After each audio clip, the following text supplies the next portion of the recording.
Bismillahirrahmanirrahim. Assalamualaikum warahmatullahi wabarakatuh.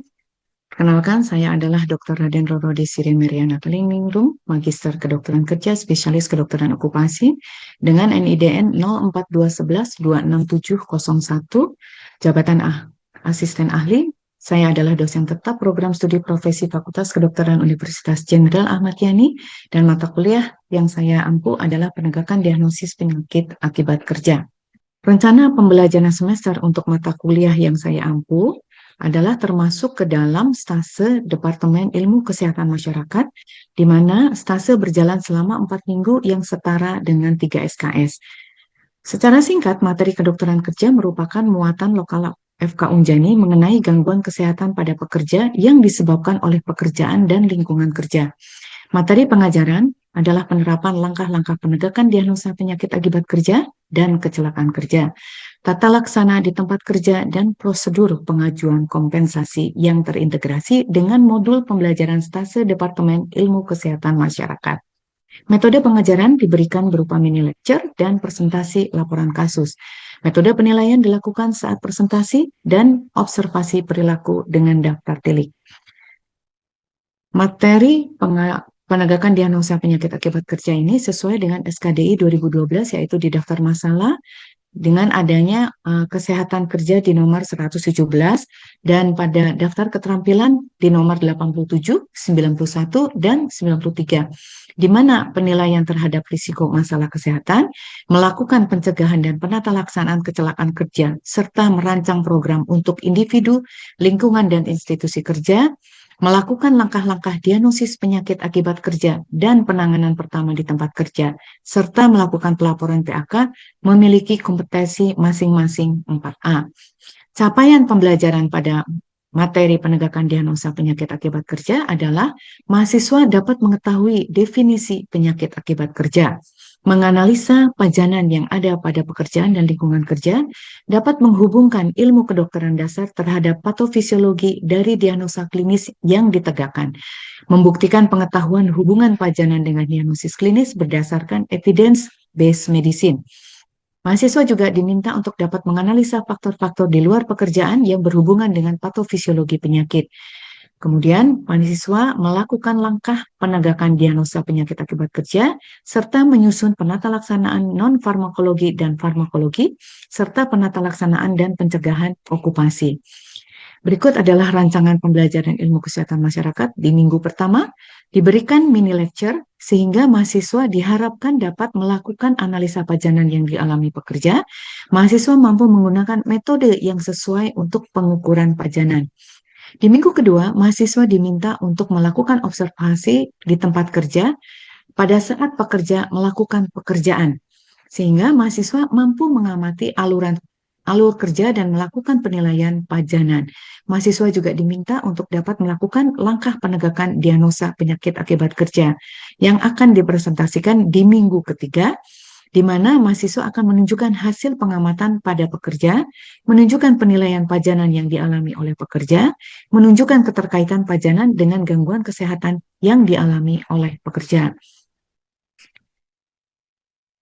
Mekanisme pembelajaran juga berdasarkan piramida Millers, di mana mahasiswa tahap profesi sudah pada tingkatan DAS. Mereka akan mengumpulkan data-data dari anamnesa klinis dan anamnesa okupasi di bagian fact gathering. Kemudian mereka akan melakukan interpretasi dari data yang mereka dapatkan. Kemudian mereka akan membuktikan apakah sesuai dengan pembelajaran yang mereka dapatkan dari textbook ataupun jurnal sesuai dengan evidence-based medicine, dan terakhir mereka dapat melakukan langkah-langkah untuk menetapkan apakah diagnosa klinis termasuk ke dalam penyakit akibat kerja atau tidak. Penilaian juga dilakukan dengan mengikutsertakan attitude, skill, dan knowledge. Penegakan diagnosa PAK adalah bagian dari unsur penilaian di stase Departemen Ilmu Kesehatan Masyarakat yang mempunyai bobot 15%. Hasil akhir akan dituangkan ke dalam huruf mutu dari A sampai E berdasarkan nilai yang sudah dikumpulkan sebagai nilai akhir. Laporan nilai akan diberikan ke Prodi P3D bila seluruh tugas sudah mendapatkan tanda tangan persetujuan dosen pembimbing klinik dan lapangan, Dan Ketua Stase IKM mengirimkan link G-Drive dan USB berisi tugas kelompok dan individu paling lambat 2 minggu setelah stase berakhir. Ketua Perseptor memeriksa kembali kelengkapan tugas individu dan kelompoknya masing-masing sebelum dikumpulkan ke Ketua Stase. Demikian yang saya sampaikan. Baik. Bismillahirrahmanirrahim. Robi Sofri wa yasiri amri halul uqdatam min lisani yafqahu qawli. Rabbi aghfirli mutaqabbal sidqin wa akhrijni mukhraja sidqin wa ja'alni min ladunka sultanan nasira. Assalamualaikum warahmatullahi wabarakatuh. Waalaikumsalam warahmatullahi wabarakatuh. Siang ini kita akan belajar tentang penegakan diagnosa okupasi. Saya langsung membahas tentang laporan kasus penegakan diagnosa penyakit akibat kerja yang merupakan tugas perorangan kalian. Ada 6 bagian dari laporan. Kita lihat ada pendahuluan, status pasien, alur kerja dan matriks hazard, penegakan diagnosa okupasi, tata laksana okupasi, dan pencegahan okupasi.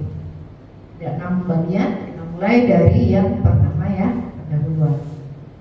Nah, ada laporan yang kita buat untuk membahas kasus PHK, tidak lagi membahas secara umum kasus yang kita bahas di diagnosa klinis. Jadi kita akan melihat pembahasan singkat mengenai diagnosa klinis, paling tidak hanya 1 paragraf, paling banyak hanya 1 paragraf. Jadi bahwa CTS adalah begini, LBP adalah begini, itu hanya paling tidak 1 paragraf. Berikutnya justru yang lebih penting, karena yang saya minta epidemiologinya bukan secara umum, tetapi epidemiologinya pada komunitas pekerja. Jadi kalau kalian searching, carilah kata kuncinya yang ada worker. Jadi kalau cari di Google Scholar, cari yang ada workernya. Jadi jangan hanya cari tentang carpal tunnel syndrome, tapi harus ada depannya worker carpal tunnel syndrome, supaya terarahkan kepada komunitas pekerja. Berikutnya, kalau sudah epidemiologi, maka di artikel tersebut kita akan melihat ada nggak yang menyebutkan etiologi. Ya, jadi kira-kira kalau low back pain itu etiologinya apa? Kalau neck pain itu kenapa? Kalau hepatitis B kenapa? Bagaimana di komunitas pekerja tersebut? Itu akan membahas perlu berapa lama durasinya, perlu berapa lama si pekerja itu bekerja di tempat tersebut. Jadi kita tidak bisa mengatakan bahwa seorang yang terpajang bising di tempat kerjanya itu sudah pasti mendapatkan NIHL atau gangguan pendengaran akibat bising. Karena saya akan bertanya durasinya, berapa lama dia bekerja di tempat tersebut. Kalau di tempat bising tapi dia bekerjanya hanya 30 menit, apakah mencukupi? Kalau dia bekerja di tempat bising, katakanlah 8 jam per hari, tapi baru 1 bulan, apakah mencukupi? Tidak. Nah, ini kepentingan kalian menuliskan dasar evidence based medicine di pendahuluan. Jadi kalian menjelaskan butuh berapa lama sih untuk menjadi gangguan ketulian, butuh berapa lama untuk mendapatkan gangguan neck pain, butuh berapa lama untuk mendapatkan gangguan frozen shoulder syndrome, seperti itu ya. Jadi itu yang kita bahas di pendahuluan untuk menjadi dasar pembahasan di langkah 3 dan 4. Ada yang masih ingat langkah 3-nya apa?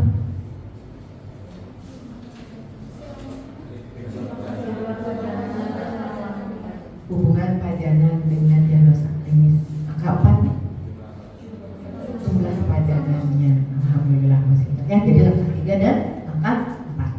Oke, jadi tidak ada lagi pendahuluan yang membahas mengenai epidemiologi secara umum. Bahkan dikhususkan untuk pembahasan diagnosis klinis yang ditegakkan, jadi tidak melebar kemana-mana. Tidak ada lagi penyakit akibat kerja yang diumumkan oleh WHO sekian, oleh ILO sekian, itu udah nggak ada lagi. Jadi kalian langsung kepada diagnosa klinis yang kalian ajukan, itu yang kalian cari epidemiologinya. Paham ya? Jadi kalau kalian membahas tentang ketulian, kalau membahas tentang gangguan pada mata, misalnya astenopia atau misalnya kelelahan pada mata, nah itu langsung pada pembahasan yang kalian ajukan sebagai diagnosa klinis ya.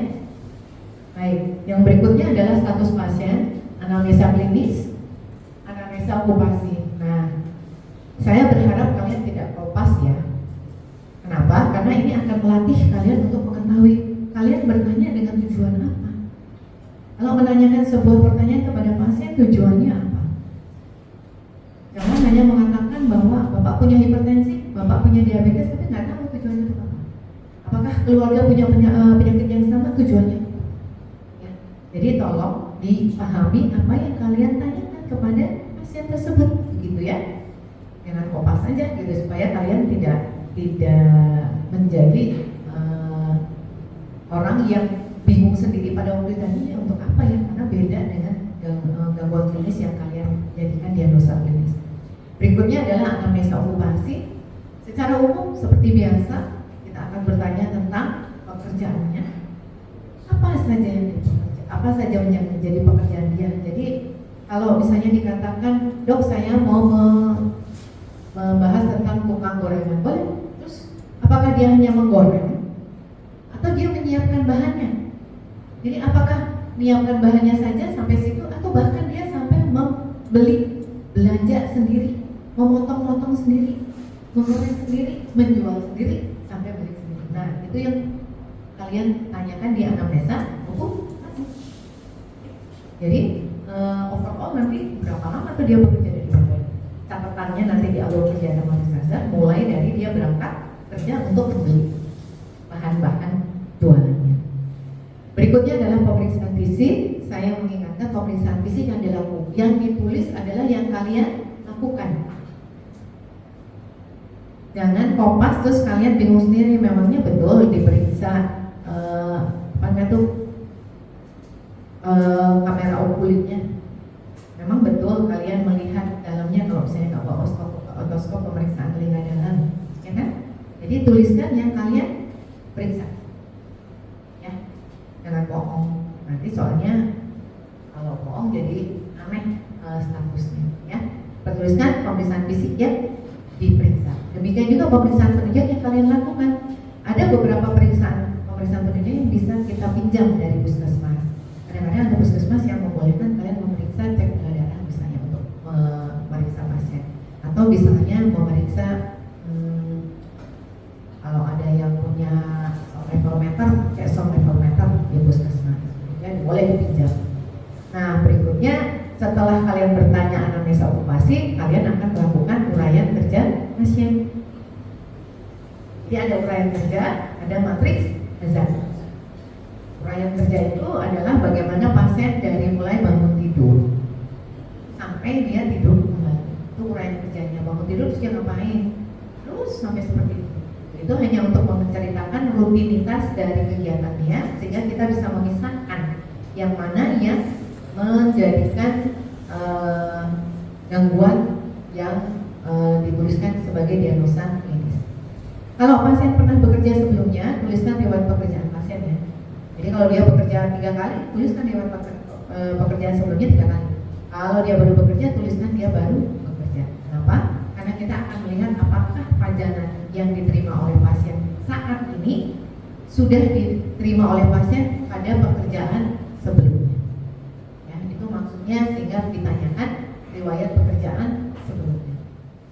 Nah, ini alur kerja dan matriks hazardnya. Alur kerja kita buat tahapan pasien melakukan pekerjaan, dimulai dari berangkat kerja, diakhiri pulang kerja. Ini saya sudah pernah kita bahas ya pada waktu belum berangkat kerja. Kemudian kegiatan pekerjaan di breakdown masing-masing satu kegiatan.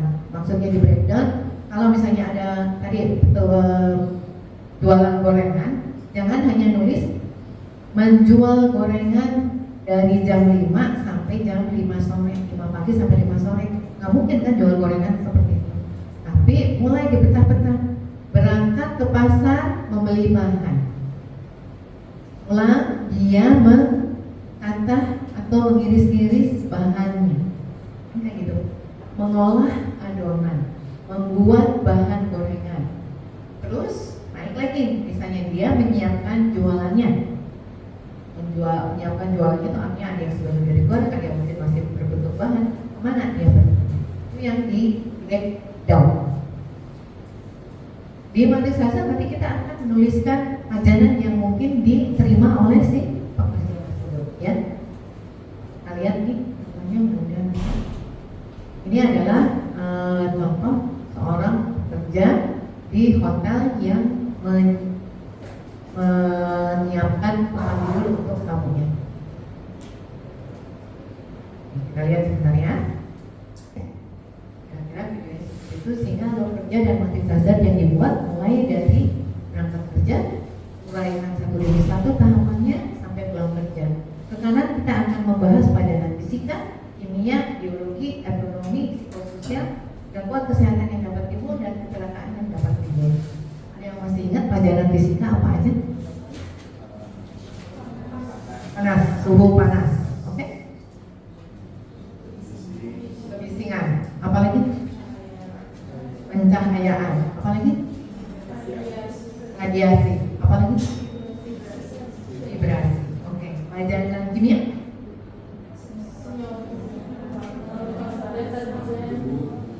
Debu, uap, asap, senyawa organik, fume, tahu fume? Oke, jadi itu adalah kimia, bahan-bahan kimia. Bahkan kalau kita bekerja di laboratorium pun itu sudah ada pajanan bahan kimia. Biologi, mikroorganismenya apa aja? Bakterinya, terus virus, jamur, parasit. Nah, saya ingin mengingatkan kalian sudah hampir menjadi dokter ya. Jadi kalau gitu kalian kira-kira sudah harus mengetahui bakteri apa, harus lebih spesifik. Tidak seperti pada waktu sarjana kedokteran hanya tulis bakteri, virus, jamur. Tapi kalian harus lihat bakterinya apa nih kira-kira mungkin. Kalau pada orang yang jualan ayam, kira-kira bakterinya apa? Bakteri pada jual daging ayam, kira-kira dia dapat pajanan biologinya bakteri apa? Salmonella. Itu kan? Jadi disebutkan salmonella. Kalau misalnya di tempat yang terbuka seperti ini, kira-kira kita dapat pajanan apa nih? Ya? Streptococcus, oke, apa lagi? Streptococcus, staphylococcus, bakterinya. Ada virusnya nggak? Apa virusnya? Influenza. Apa lagi? Sekarang lagi naik lagi apa? COVID. Jadi disebutkan secara jelas. Nah ini baru nanti kita menggunakan body discomfortment. Nggak pernah juga ya?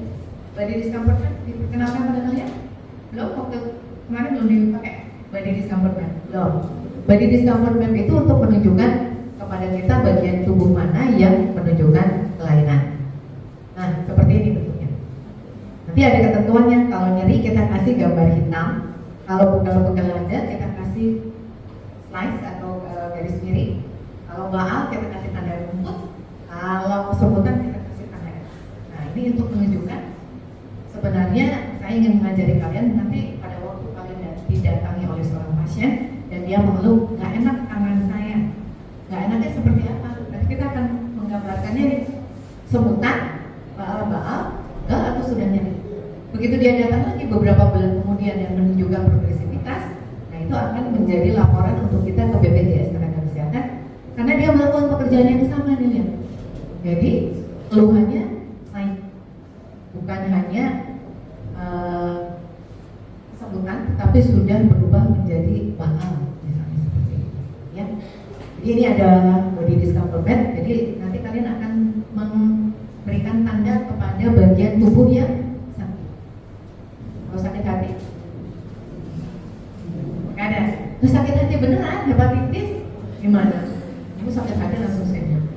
Hepatitis berarti kita tidak menggambarkan di sini ini body discomfort ini untuk pajanan ergonomik atau gangguan muskuloskeletal. Ya, jadi body discomfort digunakan untuk gangguan muskuloskeletal. Nah, ini adalah rula. Nanti mengunduhnya harus sama seperti ini ya. Ini ada di www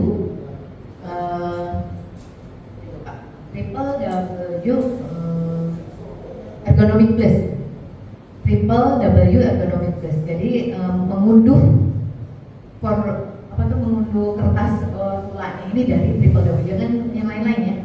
Jangan berubah, karena kalau yang jangan pakai versi Indonesia juga supaya kita sama penilaiannya, sama penggunaannya. Oke, seperti ini. Ini adalah reba. Nah, ini berikutnya saya perkenalkan untuk pas, yaitu NIOSH lifting equation. Ini nanti kalian lihat lagi di www ergonomic plus itu ada penjelasannya. Ini kita gunakan kalau si pasien tersebut membawa beban, berjalan membawa beban, maksudnya gitu. Jadi kalau misalnya tukang dagang gorengan, dia bawa pikulannya, ya kita hitung dengan NIOSH lifting equation. Karena dia sambil berjalan, lifting, jadi sambil bawa, ya. Tapi kalau dia relatif diam, kita pakai reba atau rumah. Ini sumbernya sudah saya tuliskan, nanti kalian tinggal lihat, sudah ada penghitungannya. Nah, ini baru kita masuk ke penegakan diagnosis okupasi. Jadi tadi bab 3 isinya adalah alur kerja, matriks Zaza, kemudian penilaian padanan, hubungan padanan. Penilaian padanan ini kan bab 3-nya. Bab 3 laporan alur kerja, matriks Zaza, dan penilaian padanan. Jangan lupa ada body discomfort map-nya. Baru kita masuk ke bab 4 adalah penegakan diagnosa okupasi. Langkah 1, diagnosa klinis. Ya. Kalian sudah menuliskan diagnosa klinisnya tadi dengan anamnesa klinis, dengan pemeriksaan fisik dan penunjang. Kemudian langkah 2-nya adalah identifikasi padanan. Sudah juga kalian buat dengan menggunakan matriks Zaza. Seperti ini, yang tadi kalian itu adalah langkah 2. Langkah 3-nya, pertama kali kita akan melihat di matriks Zaza. Kira-kira kalau misalnya kalian mengatakan ini ada CTS, di matriks Zaza-nya ada nggak sih CTS? Kan tadi di matriks Zaza-nya ada gangguan kesehatan yang mungkin terjadi. Kalau kalian menulis CTS tapi di sininya tidak ada, itu yang aneh. Dapat dari mana CTS-nya? Berarti bukan karena pekerjaan. Tapi kalau kalian menuliskan alur kerja seperti ini, padanannya jelas, gangguan kesehatan yang mungkin terjadinya jelas, maka kita akan bisa melihat di langkah 3-nya, oh benar, di tahap yang ini loh kemungkinan ada CTS. Sampai sini paham? Sekali lagi, lihat di gangguan kesehatan yang mungkin terjadi. Untuk melihat pertama kali hubungan antara padanan dan gangguan kesehatan. Oke, lihat dulu di matriks yang kalian buat. Kalau si bapak bilangnya saya matanya kena silau, matanya tuh berasa silau, kering, kemudian perih gitu ya. Kalau melihat lampu yang menyilaukan itu maksudnya perih dan kering, jadi ada keluhan dry eye. Tapi di sini tidak ada dry. Ya, di gangguan kesehatannya tidak ada dry eye. Kira-kira ada hubungannya atau tidak? Kan ya, jadi pertama kali kita buktikan dulu dengan matriks Zaza. Baru berikutnya lihat di bab 1 yang tadi kalian cari di jurnal. Ada nggak sih, benar nggak sih kalau misalnya melihat layar yang lama sekian jam itu akan menimbulkan dry eye? Itu lihat di yang tadi kalian tulis di bab 1. Oke, sehingga sama dengan langkah 3 jumlah padanan kita lihat juga di bab 1. Ya. Nah, ini menjelaskan durasi kegiatan pekerjaan dan nama pekerjaan yang dapat menimbulkan gangguan pekerjaan, ini kurang gangguannya, dapat menimbulkan gangguan pekerjaan. Angka 5 adalah faktor individu. Masih ingat kan? Ada faktor risiko, misalnya dia sudah pernah kena trauma, dia sudah pernah kena infeksi, atau dia sudah pernah punya alergi. Itu akan menjadi faktor-faktor individu yang dapat memberatkan pasien untuk mendapatkan diagnosa penyakit akibat kerja. Itu ya? Angka 6-nya adalah faktor non-okupasional. Saya ingatkan lagi, faktor non okupasional itu berarti dia punya pekerjaan yang lain atau punya hobi lain yang mempunyai pajangan yang sama dengan pajangan yang kita duga menimbulkan gangguan kesehatan. Contoh paling gampang, kalau seseorang itu mengalami NIHL, masih ingat NIHL? Apa? Noise induced hearing loss. Ya, noise induced hearing loss karena dia bekerja di pabrik besi, pemotongan besi, gitu kan ya, keras sekali. Itu pajangan kebisingan. Tapi ternyata karena dia masih muda, dia juga bekerja sebagai DJ. Itu pekerjaan lain. Jadi bukan di luar pekerjaan. Jadi sama-sama bekerja dong. Tapi kita harus memilih salah satu pekerjaan yang akan kita klaim sebagai penyakit akibat kerja. Mau pekerjaan yang mana? Kalau dua begini kan kita jadi bingung. Pajangan bisinya dari yang besi atau pajangan bisi dari DJ, gitu ya? Jadi ini contoh dari faktor non okupasional. Sehingga pada waktu kita menetapkan diagnosa okupasinya, kita akan melihat penyakit akibat kerja atau bukan penyakit akibat kerja. Hanya dua. Penyakit akibat kerja, bukan penyakit akibat kerja. Jadi balik lagi ya, lihat angka 3 dan angka 4. Kalau positif dua-duanya berarti kemungkinan penyakit akibat. Baik, nah ini kita mulai dengan bab 5-nya, yaitu tata laksana okupasi. Ulang lagi deh buat yang ngantuk. Bab 3 apa? Isinya bab 3?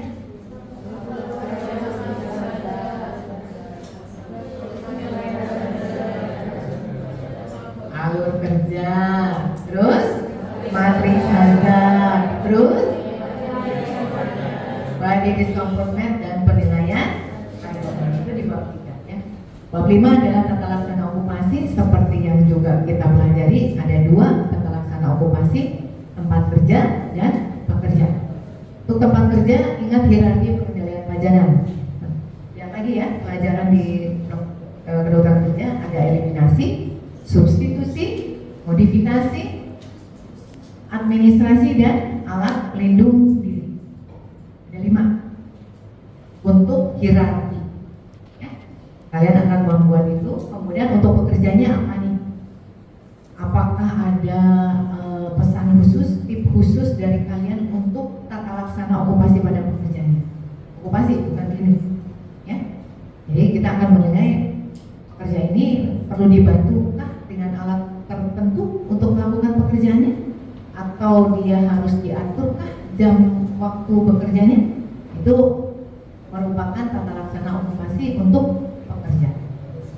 Nah, berikutnya yang mungkin belum rinci diberikan di sarjana kedokteran adalah pencegahan okupasi. Kita menggunakan teori level and part. Ada 5. Health promotion, specific protection, early diagnosis and prompt treatment, disability limitation, dan rehabilitation. Imunisasi itu termasuk specific protection. Kalau health promotion, kira-kira diberikan pada pekerja yang sehat atau pekerja yang sakit? Sehat ya. Jadi level 1 itu, level 5 itu masih pada pekerja yang sehat. Early diagnosis and prompt treatment biasanya pada pekerja yang sudah mempunyai keluhan. Early diagnosis and prompt treatment. Yang ketiga adalah yang keempat adalah disability limitation. Baru terakhir adalah rehabilitation. Hati-hati ya, ada bedanya level sekunder dan level tersier. Baca lagi, pelajari lagi. Ini ada saya berikan di blog 10. Oke. Kamu pasti bisa? Yakin? 1, 2, 3. Kamu pasti bisa. Gitu dong. Ini dengan bacaan hamdalah. Alhamdulillah. Amin.